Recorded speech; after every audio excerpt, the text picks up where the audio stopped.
Good afternoon, everybody. It's Jason Fine here with another episode of How to Speak Maintenance. I'm really excited today. We have a couple great guest speakers. Of course, we have Becca with us as always, so she's going to help us keep this moving along. But I also have Christy Sanchez with us, so welcome to the call. Hi. Christy has a lot of great experience. She's the owner of Magic Make Readies. So Christy, why don't you tell everybody about your experience in the industry and what you're doing? Absolutely. So I have over 25 years of experience. Started with Trammell Crow leasing, as everybody does, I think, on that side. Worked my way up. I worked for some large companies like Gables and Riverstone. I was the vice president at Alliance. And then I went most recently to a smaller company, Bainbridge, and ran the East Coast. They're out of Florida. And then I took a leap and came over to the supplier side and became owner or co-owner of Austin Magic Make Readies. So we are a one source supplier of make ready and turns in Austin. So I have definitely a new perspective on this side of it than what I had on the management piece. Wow, that's awesome. Sounds like you have a lot of experience in the industry, and that's really cool that you were able to make that switch over. It's good to hear those stories about, you know, the new adventures you're taking. So, and then we have Scott Heffernan. Scott, why don't you tell us a little bit about yourself? Sure. I've been in the industry about 18 years. Fortunate to have only worked for two companies. Was with Post Properties for 11 years, and then came over recently about 7 years ago, with Greystar. Kind of came a little bit backwards. I was on the general contractor side before, and then made the transition into multifamily. I guess primarily because, you know, multifamily is one of those industries that no one knows about, and you don't know it till you're here. Been a great journey. Started as a make ready, came up through make ready tech assistant, service supervisor, and then of course into the corporate role I have now. So I'm really passionate about today's topic because I've seen it, I've lived it, watched how our technology has changed over the years and how it's helped us become more efficient. So this should be a fun conversation to talk through and how things have changed and where we're headed. Yeah, no, I'm really excited about this one as well. It sounds like all of us have had about the same amount of experience, you know, 15 plus years, and which takes us back to the day of the dry erase board and how we were so reliant on the dry erase board. And in our conversations before this, it was great to hear your story. So I'm excited to share it with everybody else. So, you know, how do we use dry erase boards in the past? I mean, what did you guys use to see dry erase boards being used for? I mean, essentially, we used them for everything in the beginning. We had a dry erase board for make ready. We had a dry erase board for special projects. We had another dry erase board for what parts needed to be ordered, you name it. I mean, we had dry erase boards in the shop, in the leasing office. They were scattered throughout the property so that we could track or try and efficiently track what we were doing. And in hindsight, it was probably the least efficient method we could have been using. It looks like Becca still has one in her office there. She does, I think. I do, but it's empty. So we'll go with that. That's good. We might have to remove it. Same thing here, you know, going back and thinking back to that time and even, you know, visiting sites today, you know, you put your sell units up there and your specials and what you're trying to target or your team goals. My husband was in maintenance and I asked him and he was like, we'd put our favorite lunch spots on there. I mean, it was like, you know, where you go for everything. So it definitely was utilized quite a bit back in the day for anything for office or maintenance. Yeah, I mean, and same from my experience as well. I remember we used to have a dry erase board that had training on it, so you could be able to track the classes that you had to take over the next couple of months, and you can be able to sit there and put little check marks in it, and all of our stories about why we use dry erase boards make sense if you think about it. I mean, the technology wasn't there. We didn't have the different platforms that we have today. Smartphones as well, right? I remember when I first started in 2001, I mean, you didn't have smartphones. Phones just did one thing, they called, right? And then if you were fancy enough, you were able to text somebody else. So, but hey, back on the whiteboard, you had to have the specific colors. Did y'all have the person on your team who wanted to make sure like you only use red for this or black for this? So that was like as high tech as we got back then. Before boom. Yeah, the lease incentive board, the availability board, right? But if you think about it, I mean, everybody had to get up from where they were to go to that board to see what their next step was, or to see what the next turnover was. And I think that's where we lose productivity now. Versus some of our properties, we still hold on to that, and we're still utilizing the dry erase board.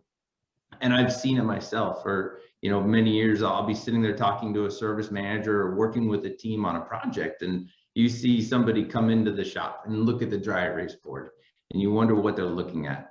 But you know that it's, if they drove from one side of a garden style property, that probably took what, 30 minutes, 20 minutes. I mean, golf carts aren't that fast. So usually it takes a good 20, 30 minutes to get across the property and then walk in the office and see what's going on. So, you know, what sort of technology are you guys seeing out there that we're utilizing for, you know, organizing our days? I mean, besides like Google Drive or something. Christy, what do you use to keep yourself organized?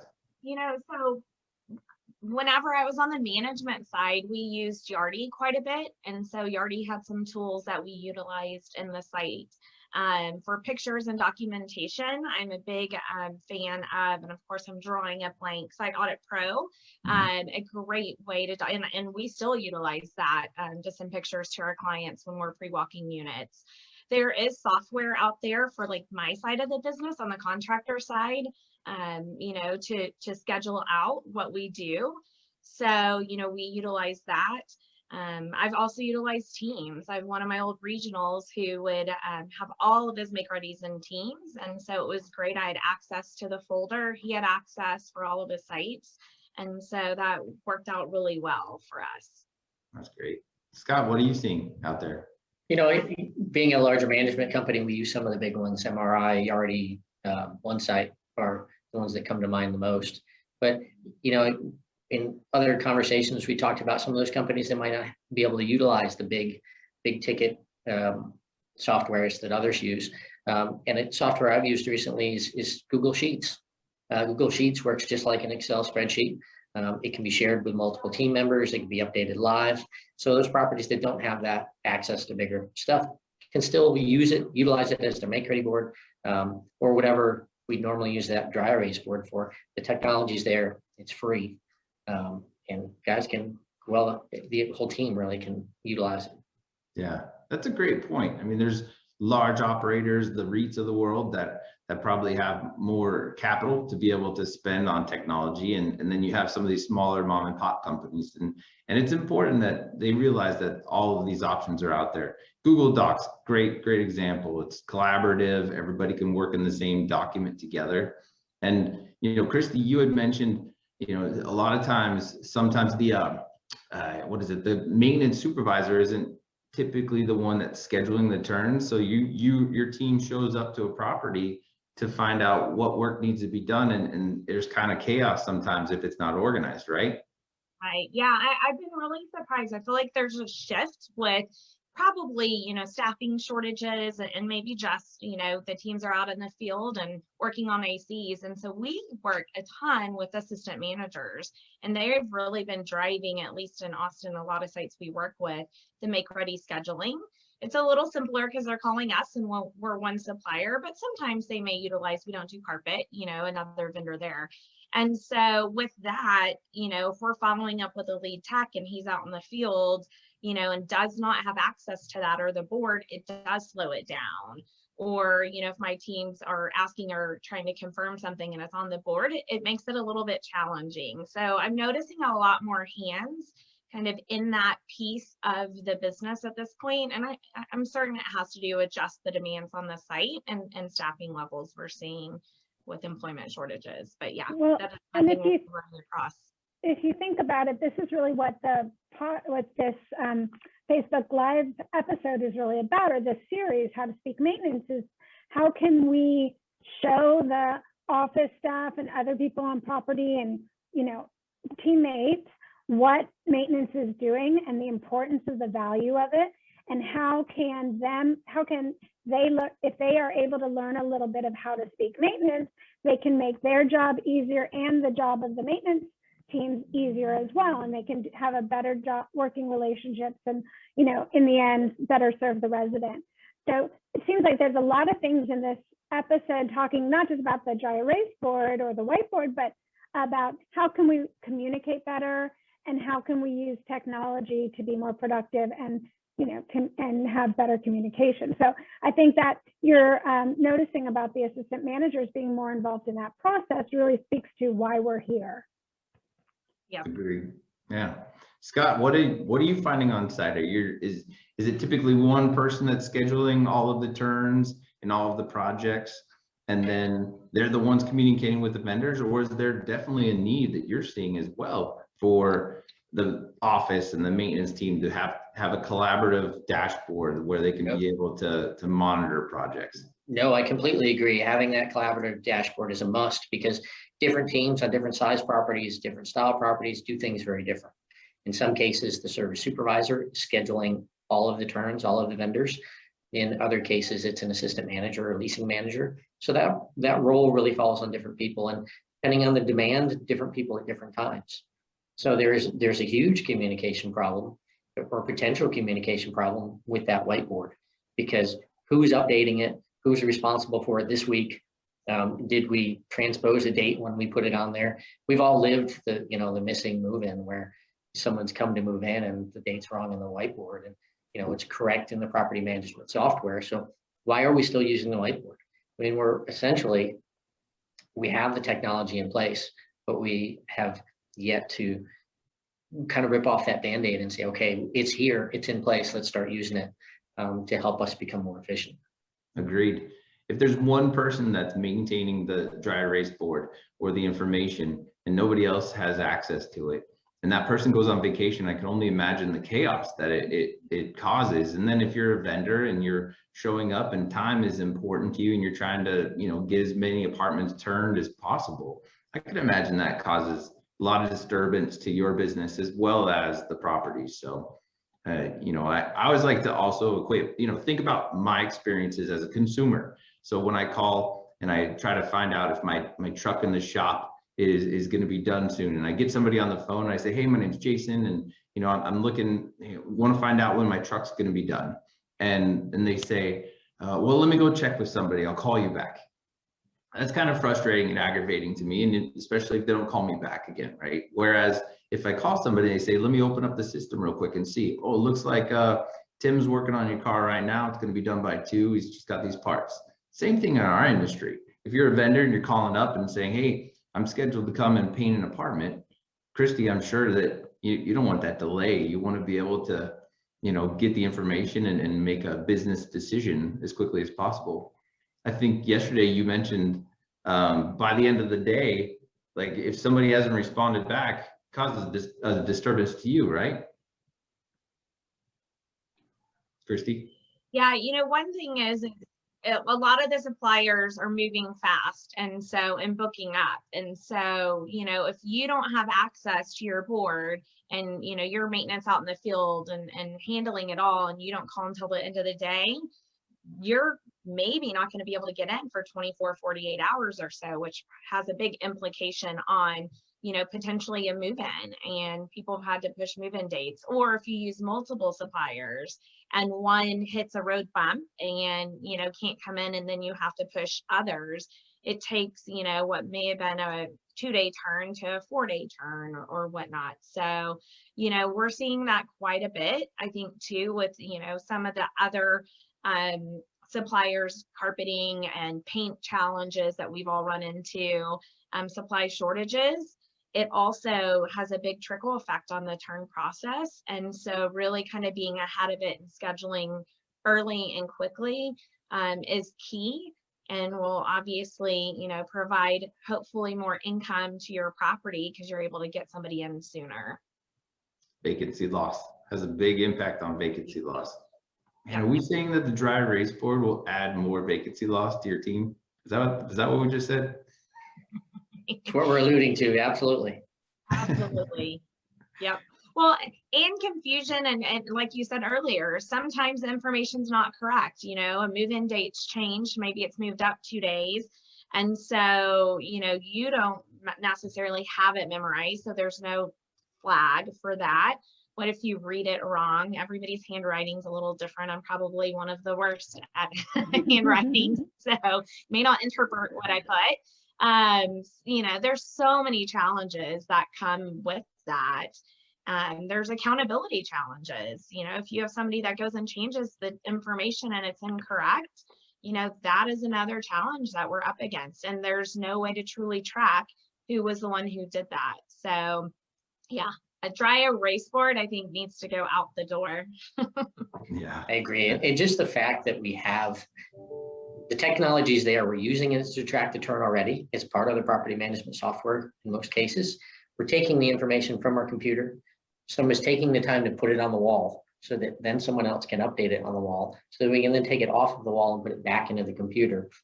It's a huge time suck, and we're just wasting time with the dry erase board. It's time to, let bygones be bygones. Let's move on, use the technology we have so that we can be more effective. Yeah.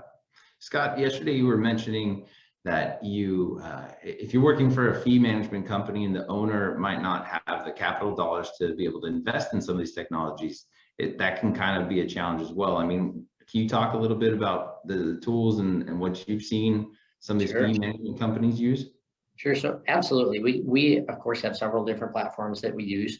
And now that we've gone mobile, we're using mobile devices for work orders, for tracking turns, for doing all of our, preventative and scheduled maintenance items, for all of our inspections, eliminating a dry erase board, eliminating all those binders. And it's great because now information is at our fingertips when we need it. But getting those devices is sometimes difficult. You go to an owner and say, hey, I need 5 iPads for my on-site staff. And oftentimes, they see that as, a fairly big capital investment that they're not willing to do. But given the technology's there, and we've got our smartphones in many cases, there's ways to work around that. Most of our teams, they're already on Facebook, they're doing social media, they're capable of doing it. We just need to make sure that they can utilize the tools that they have to get out there and do what we need. Yeah, I like that. I was thinking about it more last night, and a lot of our suppliers, their websites and their portals, you can use their tools as well to track inventory or to be able to place part orders.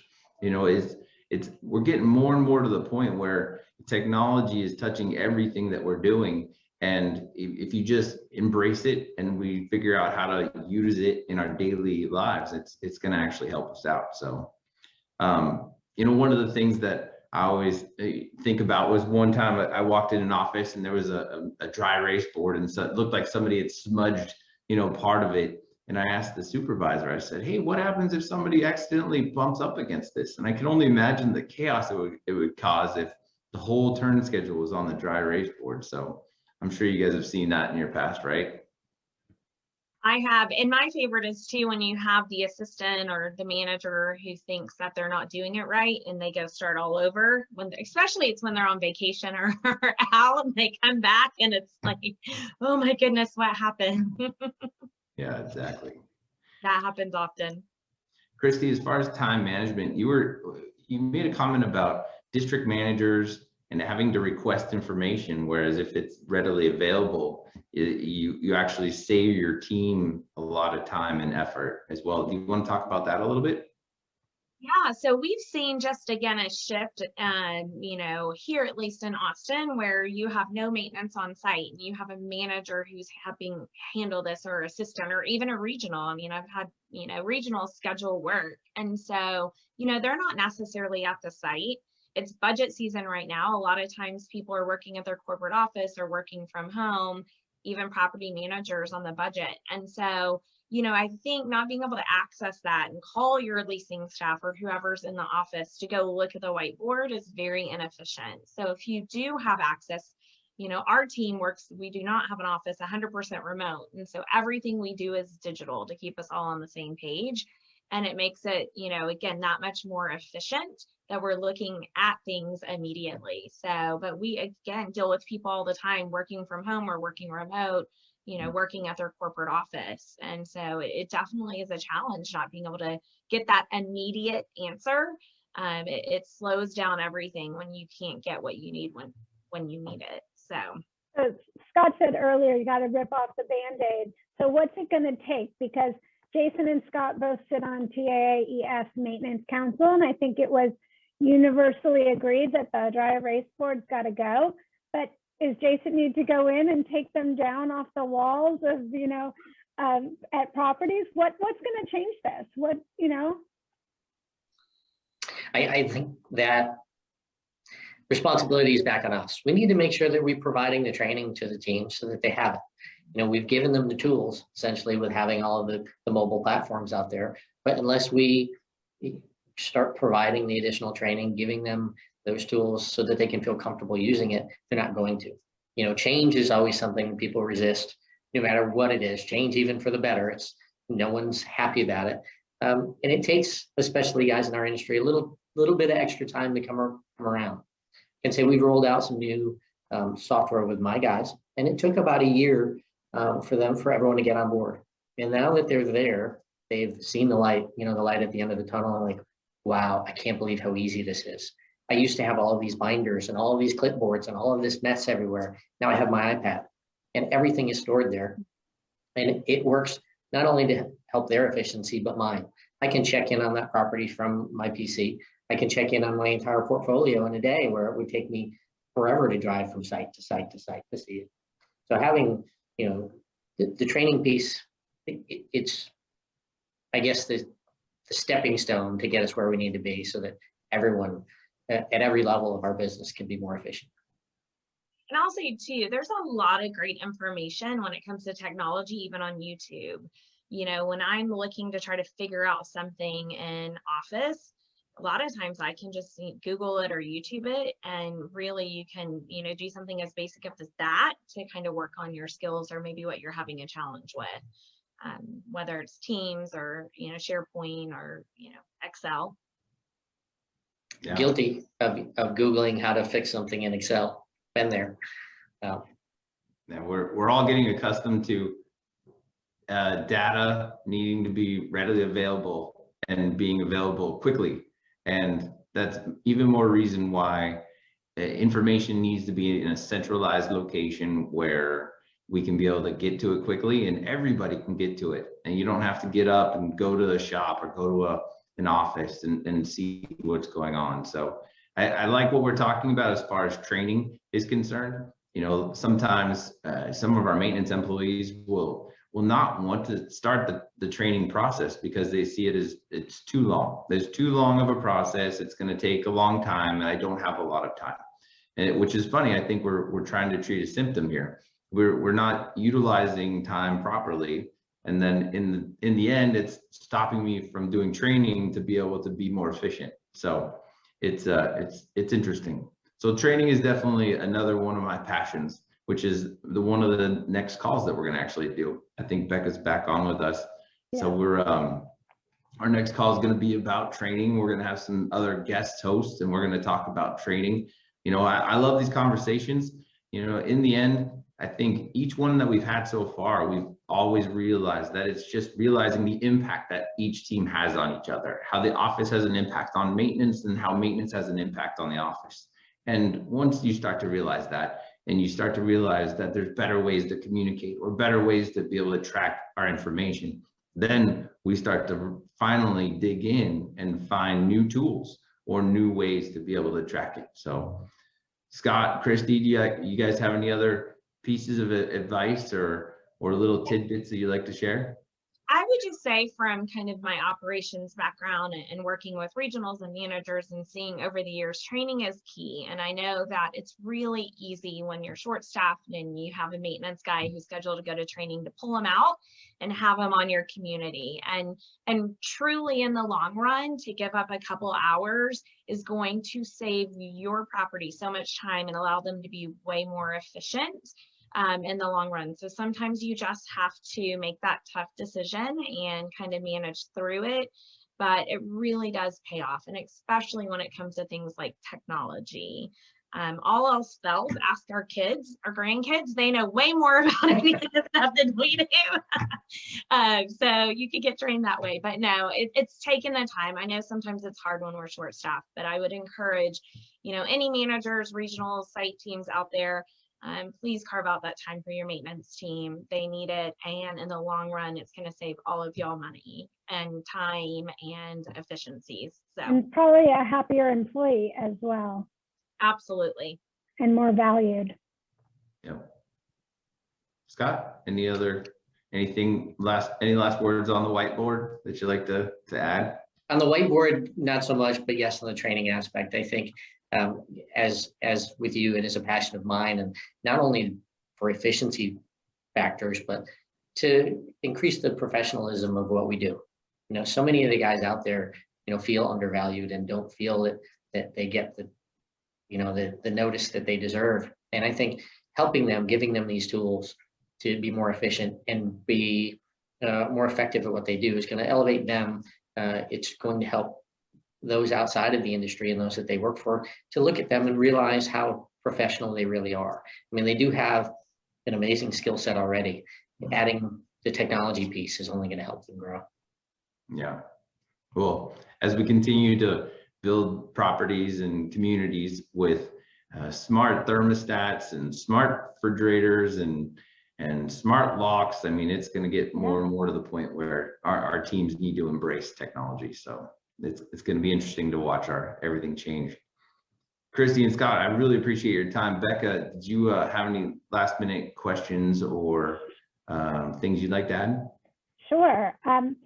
Just last week, TAAEF, together with the El Paso Apartment Association, launched a maintenance course where the attendees will come out with their CAMT, provisional CAMT designation. And these are individuals who are exiting service from the U.S. Army, and they have a period of time while they're exiting service to take courses to be able to find a new career and get training for a new career. And so we're really excited to have this class finally happen. It's been in the works for a long time. So I wanted to ask you all, what's your advice for someone new coming into the industry in maintenance, but just generally, what's your best advice for someone new and looking to be part of the industry? Scott, you want to take it? Or Scott? I think be patient. There is so little put in place to help guys get job ready to be in our industry. It's an industry that none of us really ever realized was here until we were here.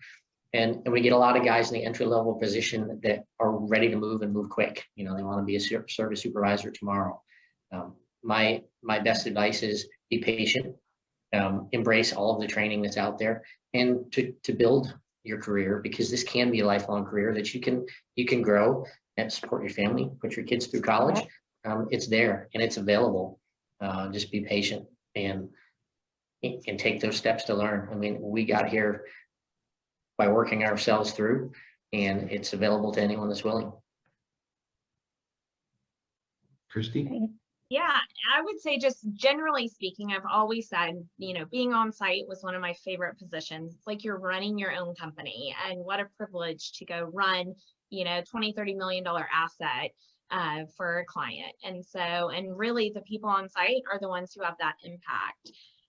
Coming into it, I would say, yes, be patient. You sometimes get thrown in, but know that it takes time and you will learn, and really find a good mentor. So maybe it's somebody at a sister community, or maybe you get connected in the local association. But I think, finding some good mentors are very helpful as you're kind of navigating this business. But there's no better business, in my opinion, than multifamily, and being on site. It was so much fun. So I would encourage everybody to test it out. Yeah. And hopefully stay in forever like all of us. Same thing as Scott. I mean, I don't think in high school I said, I'm going to paint apartments. I'm going to go be in the apartment industry. I didn't. I had goals and dreams, and I was flexible enough that when I came into this industry, I stayed in it. And because same thing like Scott said, it pays the bills, and it's a lot of fun. It really is. The different things you get to do every single day, and the different adventures, and then having a mentor helps a ton as well. Like you said, Christy, I think that having a partner, having an ally, somebody that you can bounce ideas off of, or you can be able to collaborate with, you know, somebody to help you get that washing machine up the stairs, or help you get that repair done quickly. I mean, those are the fun parts. Those are the things that I find great about this industry. And I've always been excited about it. And so staying flexible, having a great attitude, and being excited about the potential, that's what I would say. So, well, thank you guys. I'll make sure to share this with our class in El Paso. I'll be back with Nicole and Blaze for Hints from HR on August 11th. And then Jason and I will be back here talking about training on August 25th. So hope we'll see you then. And thanks for joining us. thanks everyone. Thanks for having us. Thanks. Bye.